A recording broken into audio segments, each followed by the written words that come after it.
This is 5 disturbing real-life horror stories that will give you insomnia. Anything that says real life, I usually like to find, or I don't like to, but I usually find interesting because, I mean, it's real life. It's crazy the kind of experiences people have.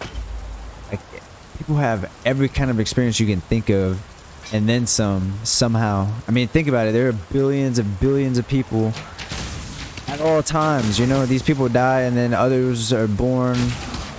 It's like, and then for thousands and thousands and thousands of years too. So it's like, I don't know, man. There's so many different ways life could have turned out, and it has for everyone, you know. It's crazy. And these are horror stories, dude. Fuck. Real horror stories are happening every day, even if we do not always hear about them.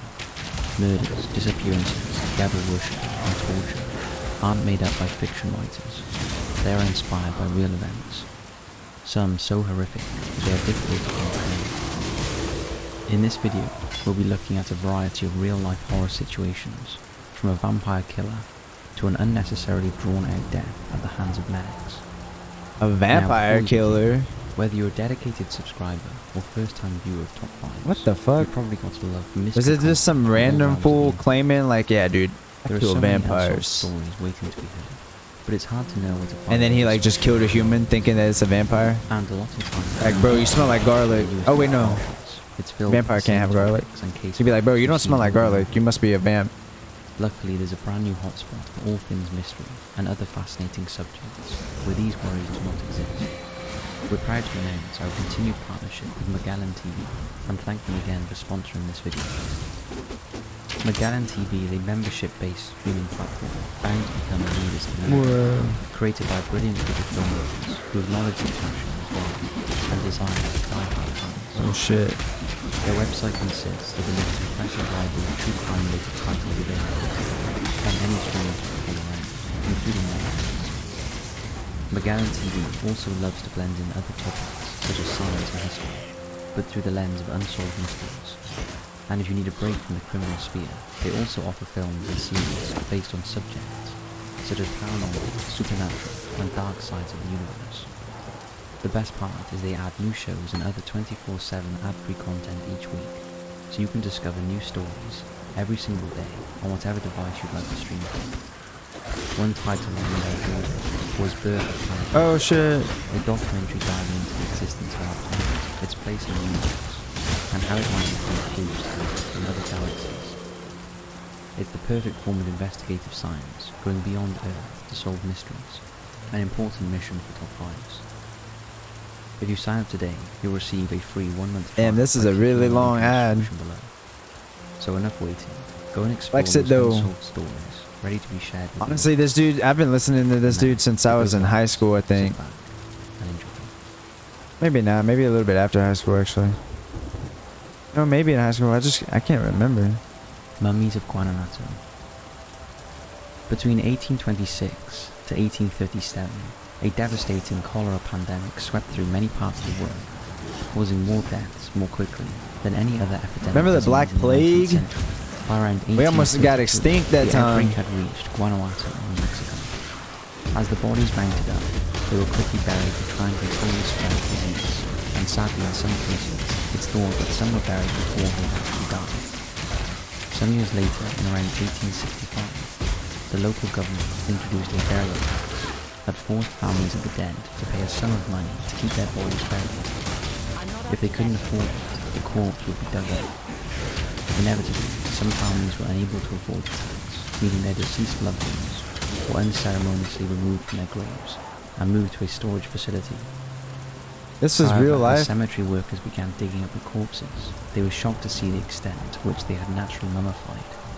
Yo! Actually, speaking of them being mummified, you know what's crazy is that I'm hearing a story. I haven't watched the video yet, but apparently there's a nun that got buried a while back, and they dug up her body for whatever reason, and she hasn't decayed at all, or like barely at all. That sounds weird. I don't know what she was eating, but That shit kept her fresh. Some of their faces frozen. That's and what looked like celibacy. screams of terror. Word got out about the horrific sight for the mummies, and soon people began paying workers at the cemetery a few pesos to have a sneak peek at the contorted remains. Wow. Eventually demand was so great that local authorities established a museum and started charging an admission to view the mummies and generate income for the town. For many years, visitors could get up close and personal with the twisted mummies. as they That's were so just propped up weird. against the walls, secured with ropes and wires.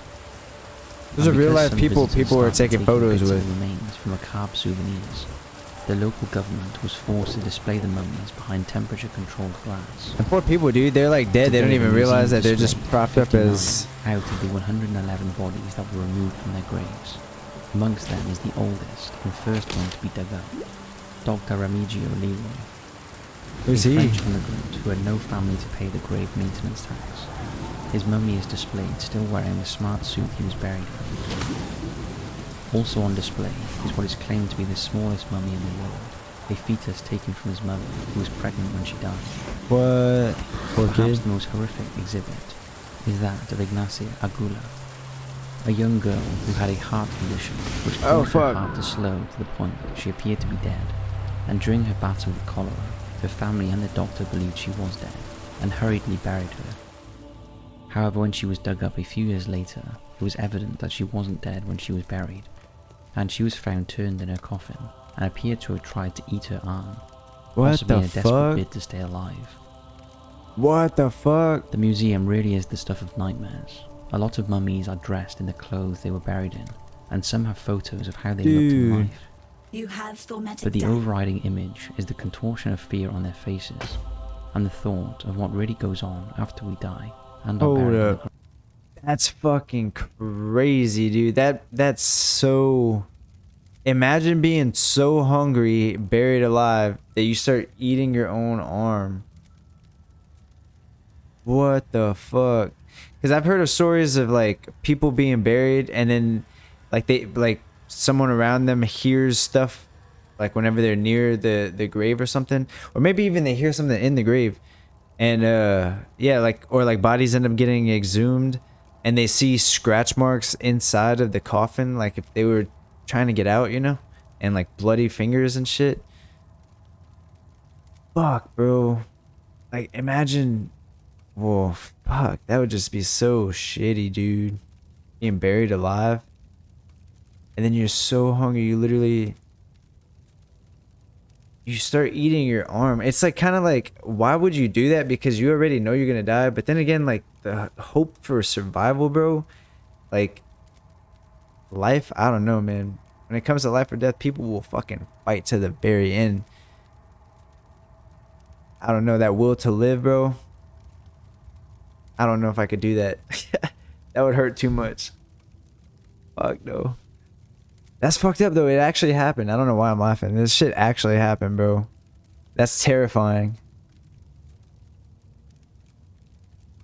I couldn't imagine trying to eat my arm just because I'm that hungry, bro. That's horrendous. That's horrifying. Ground. The museum has been the inspiration for a couple of books and films. The most well-known is Ray Bradbury's short story, The Next in Line, a bone-chilling What the tale fuck? about malevolent go. supernatural forces that Bradbury wrote after he visited the museum in 1947. The distorted mummies were also used in the eerie atmospheric opening sequence of the Nosferatu the Vampire by German director Werner Herzog. That's crazy. I had never heard that before. Hisashi Ouchi, the 83-day death. This next story is so horrific, it's hard to believe anyone could have allowed it to 83 happen. days. The death of Hisashi Ouchi is considered to be one of the most horrendous in modern history, and his story exposes the lengths the Japanese medical experts were prepared to go in order to keep a man alive, as some sort of inhumane experiment. Oh no. On September 30th, Dude, mad scientists exist too. People think we just know things, bro. They don't realize, like, we learn things. We learn what hurts us, what kind of, like, whenever we're testing new technology, I'm sure there are human trials. that obviously the government or whoever don't want us to know about. They'll take a couple people off the street and be like, what happens if I shoot you with this? You know? Or if we get like alien weapons or something, I'm sure they'd be testing them out. It's like science, bro. Like, you want to know. I heard about a mad scientist that he would take animals and sew animal parts from one to another. He sewed like 2 cats. Like, he sewed one cat's head. He cut it off, or a kitten, actually, I should say. He cut a kitten's head off and basically surgically attached it to another kitten. And I mean, they lived for a little bit. I think for like 2 hours or something. I forget, like, fucking, I don't know, man. The knowledge, like, people are trying shit all the time, you know? And I mean, think about that with those kittens. I'm sure they've tried that with humans too. They probably are like, yo, but let's fucking attach 2 humans together and see what happens. Or I don't know, man. Like, if for every single question you have, I'm sure the like humans at some point have tested it. It may not be so hard right now, or so much right now. But I mean, think about back then when there was like no records of shit. People were just finding stuff out, and people were just curious.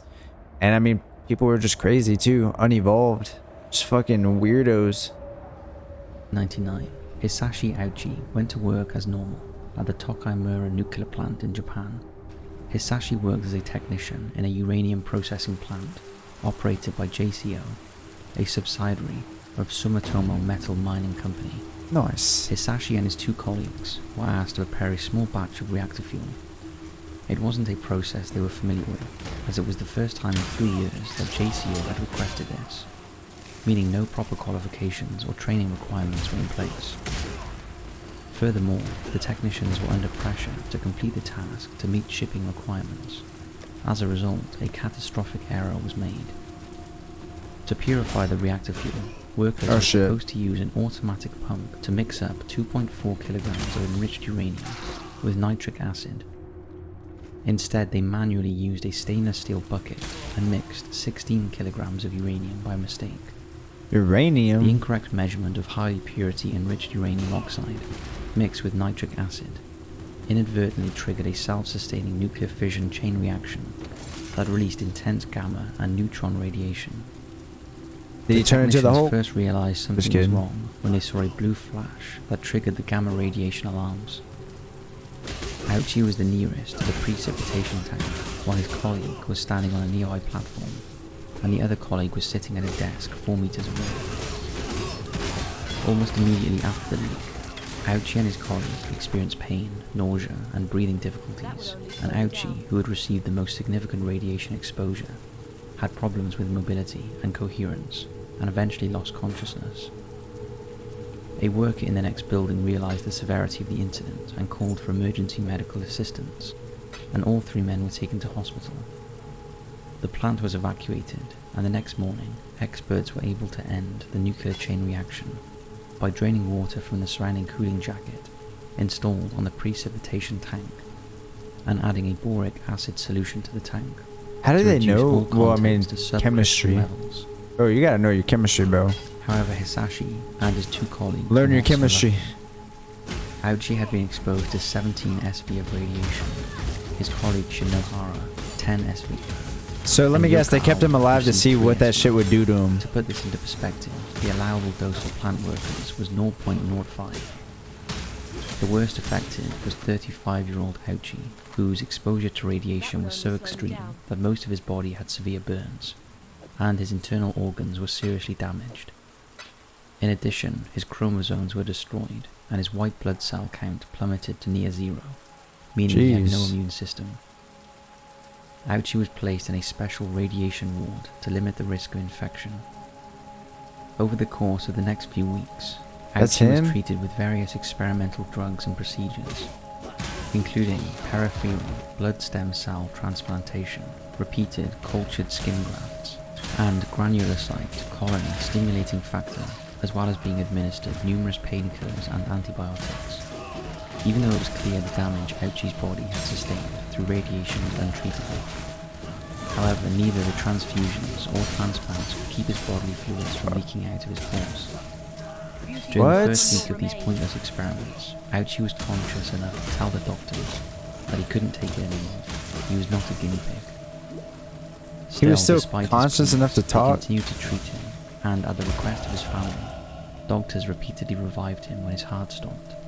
His own family kept telling him Ouchie was to? being kept alive against his will when it was clear there was no hope of survival.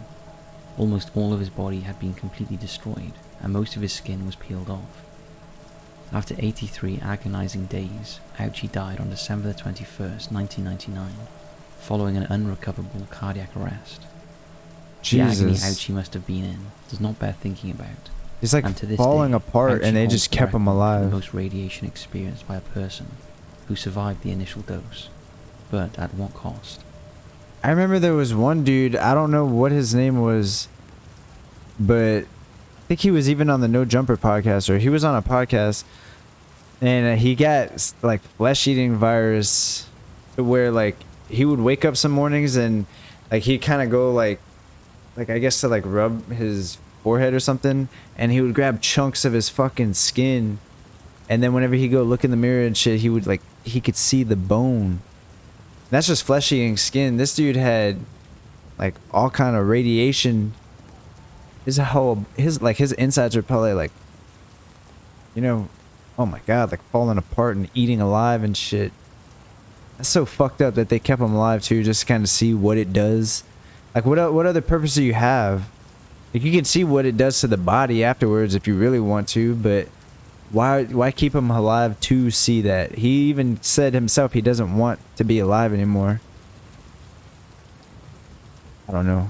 I guess it's kind of like you, maybe it came from a good place. Like, dude, we want to keep you alive. We want to cure you. We can help you. And he's like, no, don't. And they're like, bro, I know it hurts, but we can help you. I don't know, man. Maybe it could just be some fucking sick, like, hey, man, let's just keep him alive and see what it does to his skin, bro. See if he turns into a Hulk.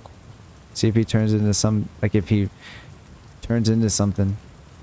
But why keep him alive for that, though? That's so fucked. Keeping him alive when there was no hope of survival is one of the most significant examples of human torture in the 20th century. The ethical value of his prolonged treatment was questioned and received criticism.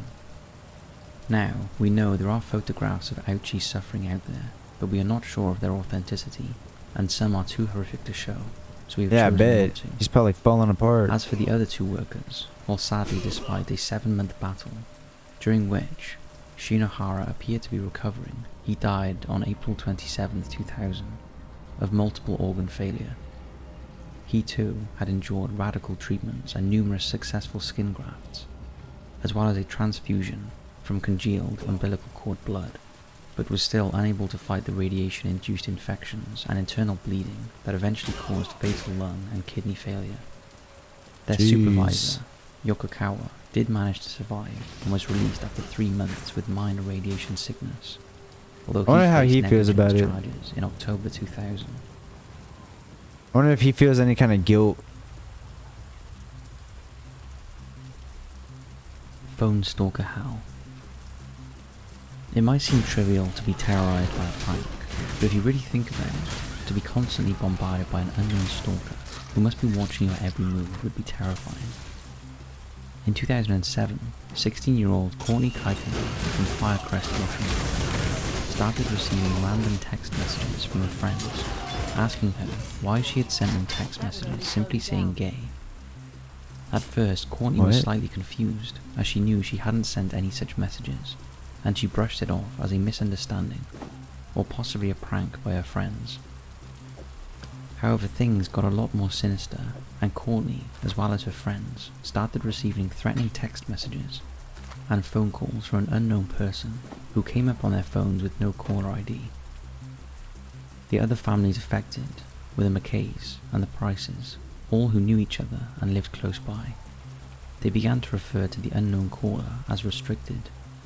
Restricted would regularly call and threaten to kill or rape them, kill members What of the their family, fuck? attack their schools, and even threaten to kill their pets. Out of nowhere, just some random Messages fucking and number. calls had gone way beyond a joke and started coming through around the clock on the family's landlines and mobile devices. Courtney, her family and her friends, who were all being targeted by these disturbing calls, tried to stop the harassment by switching phones, changing their numbers, and turning their phones off and getting new accounts. However, nothing seemed to stop Restricted from getting through. By now, the police were involved, and at one point in the presence of the police, all the family's phones turned on and called each other. Things started looking bad for Courtney after the police traced the threatening messages back to her phone, which seemed to be able to send messages and make calls even when she had turned it off. What the Things hell? got worse when the family returned home one day after a meeting with the police regarding the phone calls, and they received a voicemail that consisted of a recording of an exact conversation they had had that day. By now, Fuck. even Courtney's parents suspected she had something to do with the harassment, so they took her phone off her, but that failed to stop the calls and messages. That's The fucking families also crazy. realized that whoever the stalker was, they could not only hear everything that they said, but they also seemed to be able to see them, even when they were inside their homes, and even after the family got a new security system keypad for their home. Restricted called to tell the family that they knew their new passcode. One night, the family heard someone banging on the side of their house before running off into the night. At Fucking this weirdo. point, even taping over their camera lenses and removing batteries from their devices failed to stop the stalker. The ongoing harassment and lack of answers proved to be the stuff of nightmares. It was a crime in which the victims were continually terrorized by an unknown person that left police utterly baffled. Imagine if it was just some fucking random The kid. phone Well, no, calls that continued day and night the for over recording 4 of their months. of It was their no longer just a sick inconvenience. conversations It out was in the causing open. uncontrollable fear and anxiety to all involved. That's just strange. I don't think a kid could At do some that. point in the desperation, it's rumored that the FBI got involved, and that is when the harassment stopped. But if the case was ever officially solved, it was never publicly stated. It's worth remembering that the police had recordings of the stalker's voice, although it was heavily disguised. So who exactly was terrorizing the 3 families involved in this case? And why would someone go to such trouble? Causing Maybe so it much could have been a terror and kid. anxiety? If the FBI got involved and they What could stopped, they gain maybe it was some from high it? school kid. Maybe Could even it one of their have been clever friends. hackers testing Just like how we're a working secret on psycho. at the time, or some kind of spy test by the government. After all, the first iPhone launched in 2007, the same time all of this was happening. It's interesting that Courtney and her family did live near McCall Air Force Base, and her brother-in-law worked there. Although it's also worth pointing out, all 3 families involved have always denied any involvement in the stalking. It could have been like Was a the whole close thing friend or syphilis, something that had or their was there phone number. something more sinister going on? What's your thoughts?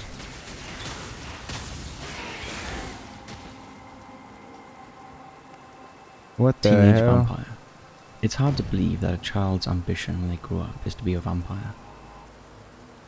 I didn't want to say this, but I just seen a TikTok, like a video of this person that usually makes fun of some people's TikToks. And there was a video of this chick saying, "I'm a vampire and I go by Vamp Burr B or Vi or so, I forget." And I'm like, bro, this shit is out of line, dude. People are fucking stupid. After all, surely vampires aren't real. They're just creatures from folklore that like to feast on blood. While for Matthew Hardman, that is exactly what he wanted to be. And as he entered his teenage years, becoming Let me a guess, he real-life fucking vampire became a deadly obsession for him. Matthew lived in the sleepy I hope he village didn't of try to eat some Anglesey or drink someone's on blood, the bro. island of Anglesey in North Wales, and outwardly he seemed just like a normal kid. That'd He be lost his father weird. when he was young, although If they you did really not wanna be a appear to vampire that affect him hard. growing up, and he lived happily with his mother, who was a nurse. At school, Matthew was diligent and well behaved, despite being dyslexic, and when he left school, he started college in Bangor, where he had plenty of friends and did normal teenage things like play video games, listen to music, and go out with his friends. But unbeknown to anyone, Matthew had developed a fixation on vampires, to the point where he became convinced that the creatures existed. His overriding thoughts were, how do I become a vampire, and how do I become immortal? And Matthew decided he needed to sacrifice another human to find out. Aw, shit. The only person who had an inkling about this fixation was Matthew's teenage girlfriend, a German exchange student, although at the time she had no idea just how far he was prepared to take his obsession. Oh no. She recalled how Matthew described He the better area not they lived fucking in as sacrifice his perfect own girl, stalking ground bro. for vampires, because, as he put it, the locals were so old that people wouldn't be suspicious if they died. He also tried to convince her that she was a vampire and begged her to bite him, sometimes shoving his neck into her mouth and screaming at her to sink her teeth into him. Fuck is wrong with you, However, kid? although she was alarmed by his vampire obsession and thought it had gone beyond a joke, she had no idea how seriously he took it. He's gonna sacrifice Matthew her. was isn't he? deadly serious about vampires being real, and he was determined to initiate himself into their secret community and put a plan in place to fulfill his bizarre notion. His target was 90-year-old Mabel Leishon, Okay, a widow that's who had still lived a fucked few up. doors from his home, and who he knew as he used to be her paperboy. Matthew meticulously planned what he was going to do. You hear that whispering? On the evening of November 24, 2001, Matthew broke into Mabel's bungalow as she sat watching television in her living room. Poor old He crept lady, up behind dude. her and launched a sustained and brutal knife attack on the old lady, Oh my stabbing her 22 god. times. 20. Oh my But killing god, her was bro. just the first step in this ritual sacrifice. Yo, that's so fucked up. He's about to like probably try to drink her blood or drain her blood or something. This poor old woman, bro. She's like old and already like ready to just kind of enjoy the rest of her life. You know, she's been working. She's probably at home, right? So she already, if she, I don't know, man. If she ain't like in a retirement home or something, that means she probably earned her own house, which means she was working for a long time. And if she was working for a long time, you know, this is like her retirement time to just fucking sit back and relax and chill and not have to worry about shit. She probably got family and she's just like, oh, I want to see them. It's been a while. I should probably go see them. I don't know, man. She probably just enjoying her day. And then this fucking creepy weirdo that want to be a vampire so bad. Like, bro. Once Mabel was dead, he proceeded to drain some of her blood into a saucepan from her kitchen. He drank some of the blood. He What, then crudely dude? cut her heart out of her chest and placed it in a saucepan on a silver platter. Matthew then positioned two brass pokers at Mabel's feet in the shape of a crucifix and placed a candlestick on the floor close to her body. He did a whole He ceremony. balanced a red candle on the mantelpiece before leaving the house. The next morning, Mabel's horrified carer discovered the grotesque scene when she called round with Mabel's Sunday lunch. Shocked, police officers immediately launched a manhunt, and one police officer told journalists the devil has been to Anglesey. Little did they know that the devil was the unassumingly local lad who lived down the road. Matthew Hardman was soon implicated by a wealth didn't of even know? evidence, including DNA he left at the scene. Oh, and there Mabel's you go. blood traces on the knife, which he kept in his bedroom. Matthew was sentenced to life in prison, and to date he is still incarcerated. The motive Good. for the horrific crime was Matthew's irresistible attraction to the mythology of vampirism and the search for Fucking immortality. weirdo, bro. It just goes to prove you never know what's going on in someone's head. Matthew wasn't a local outcast. He wasn't known as a bad boy. He was just an outwardly normal kid who festers a grotesque obsession, which makes this case the stuff of nightmares. Yo, why can't I have? Oh, that's why.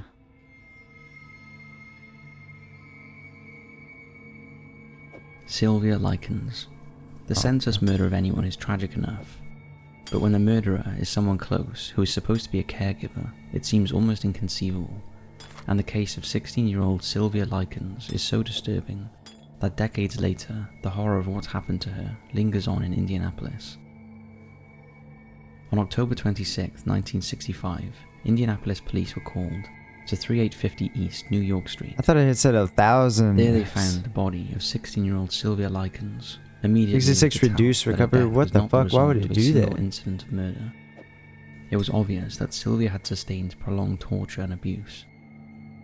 Sylvia Likens came from a poor family from southern Boone County, just northwest of Indianapolis. Her father, Lester, Damn, this worked a thing look range of cool. different jobs to try and make a living, one of which was travelling with Carnival selling food from a concession cart. And it was this work in the summer of 1965 that led Lester and his wife Betty to leave their children in the care of others until they returned. The couple had 5 children, but the eldest, Diana, was grown up and married. So it was the other 4 they needed to find homes for. It was decided their 2 sons, Danny and Benny, would live with their grandparents, and their 2 younger girls, Sylvia and Jenny, would stay with a friend, a woman called Gertrude Banaszewski, who lived in a big house at the corner of East New York Street in Indianapolis. Gertrude was willing to look after the girls for a fee of $20 a week, and they moved in with Gertrude's 7 children, whose age ranged from 17 to 18 months.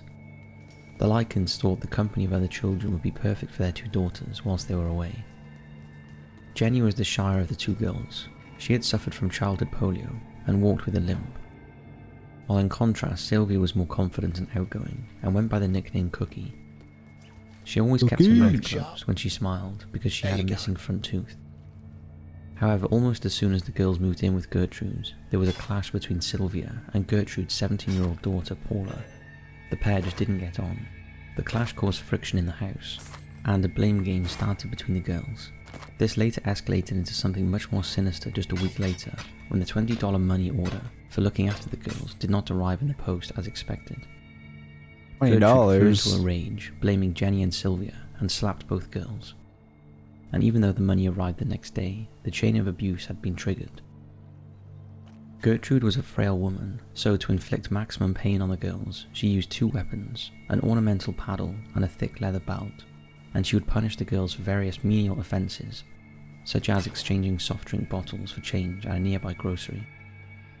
On more than one occasion, she accused Sylvia of stealing and used matches to burn the girls' fingers. What the On fuck? occasions when she felt too weak to punish the girls, she enlisted the help of her daughter Paula, who was only too happy to inflict pain on Sylvia, who she had grown to intensely dislike. What the fuck? But is So that they all not just bad start torturing her? Gertrude also invited the neighbourhood children in to torture Sylvia in particular. As if it was a game, they would crowd into the house and practice their judo on her, often throwing her against a wall. Others would What beat the and kick her just for laughs, Why? and some started stubbing out their cigarettes on her skin. Often, after being beaten, Wait a second. I mean, it's already fucked up that she's just letting them do, like, she's literally like telling them, hey, come over to beat the fuck out of my daughter and do whatever the hell you want with her.